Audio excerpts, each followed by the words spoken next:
All right, everybody, welcome back. We are diving deep today, and get this, into the Jake Paul-Mike Tyson fight. Oh, yeah, this It's from just a couple days ago.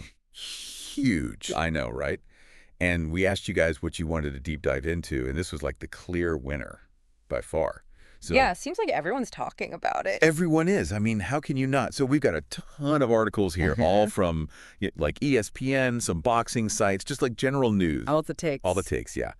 And just to, I guess, set the stage a little bit.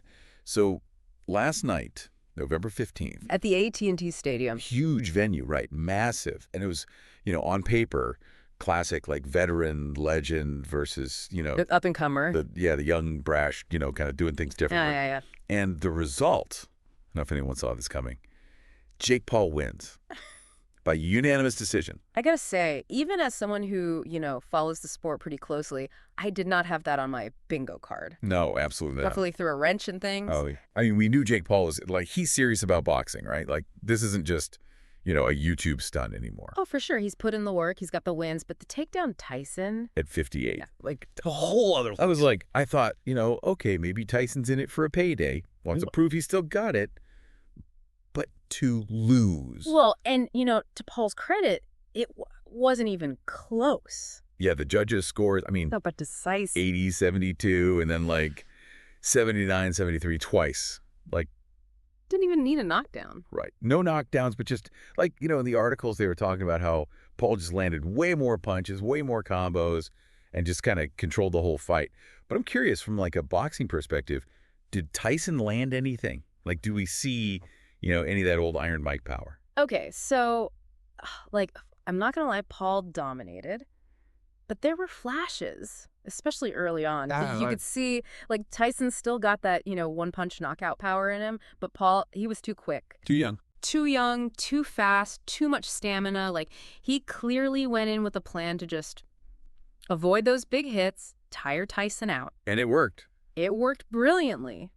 That being said, for Tyson to go the full 8 rounds at his age, you got to respect that. Absolutely. I mean, and I think the article said it was the biggest age gap, ever. Oh, wow. In professional boxing. 58 versus what? Paul's 27? I mean, that's crazy. So, there's definitely some debate, should this fight even have happened? Yeah, ethically, right. But in terms of, pure spectacle, wow. Even just remember the Netflix streaming thing? Oh, yeah. Half the internet was trying to watch this. Watch this. Crashed. And good for them. They got everybody talking.